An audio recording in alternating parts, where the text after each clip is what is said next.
Hey, welcome back. Today we're going to talk about the song Threads. If you haven't heard it yet, you can pop over to clatter.com and take a listen to the whole song with all the instruments in it, and then head back over here and play along with me. The way the song came about is that the verse part was written by Joe on the drums. So he came up with the drum part first, and we thought it had a really cool kind of a King's X vibe to it. So I wanted to come up with a bass line that was a little groovier, a little bit more of a lead part than what I would normally play or even feel comfortable playing. So I tried to come up with something that reminded me, I don't know, of like a Hendrix era, just sort of a groovy line that would be really neat over the top of Joe's drum part. So it was really different for me, but it was really fun too. So I thought it would be neat to incorporate it into this song. So the verse part is really simple. It's just some hammer-ons and pull-offs, and it just has a nice groove to it. So I'll play it a little bit more slowly at first so you can see what I'm doing. It goes like this.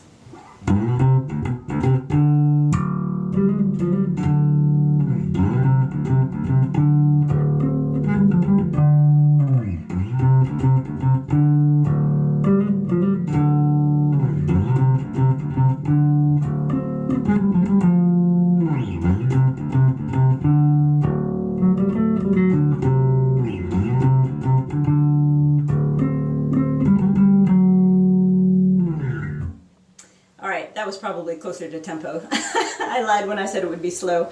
So if you were noticing, I'm doing a couple different things on that. One of the things is that as I'm coming up to this first note, I'm playing the open string in between the notes as almost like a grace note, just to add a little bit more rhythmic interest. So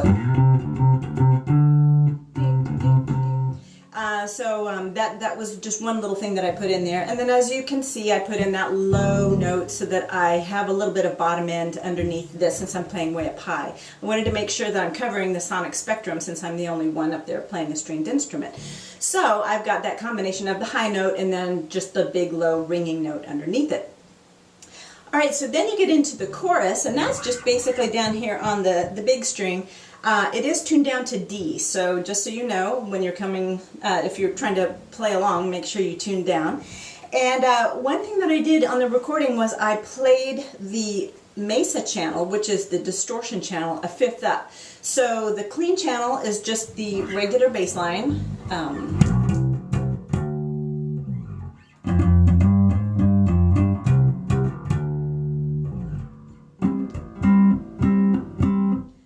So when it goes out into the Mesa, it actually is the original line plus a fifth up. That's what I send through my whammy, Digitech whammy pedal. Now I'm going to play it for you on a clean channel just so you can hear what it sounds like. If you add the fifth up, it goes.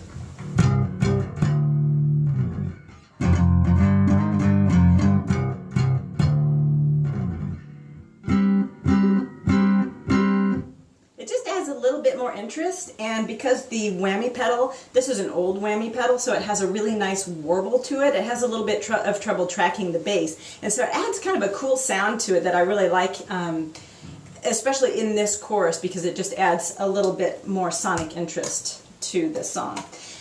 Alright, so after the verse and the chorus, we go down to a couple of, I guess I call them bridge parts. So there's bridge 1 and bridge 2.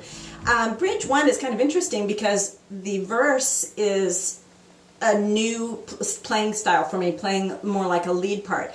The first bridge is actually something that I stole from a thing that Joe and I did years and years and years ago when we very first started to play together, and I mean way back when.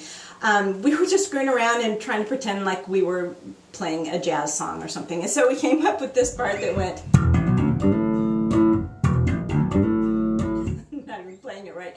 But anyway, we thought, oh, how cool, we could take that and insert it into this song because it kind of fit, and it would be kind of a neat throwback to the old days when Joe and I very first started to play together. But what I did was I skipped strings, so it sounds more like this. I'll play it slowly.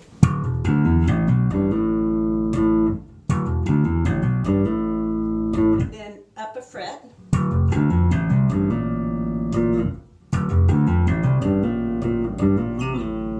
So if you play it quickly, it goes.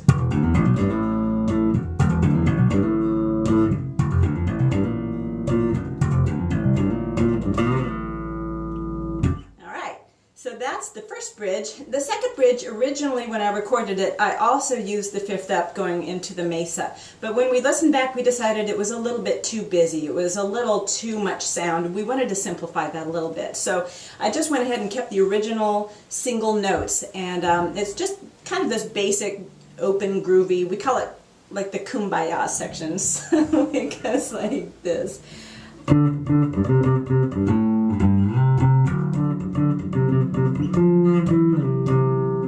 Now, again, as you can see, I'm doing a few of those ghost notes on the open strings. Like that. Just adds a little bit more rhythm to it. And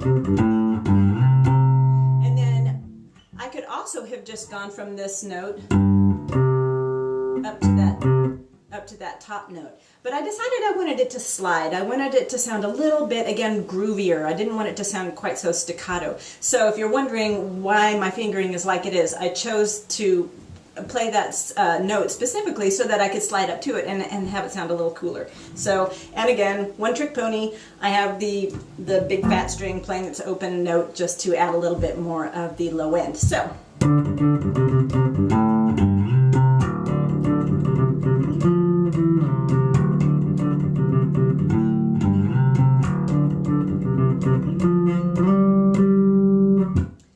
Goes back into the verse from there. I think of it as a circle. It starts up here, it goes down and then up and then, I don't know. It's just the way I think about things. Very strange. So anyway, I hope you enjoyed Threads, and I'll be posting a few more coming up in the next few days. So let me know if you have any comments or questions. Thanks!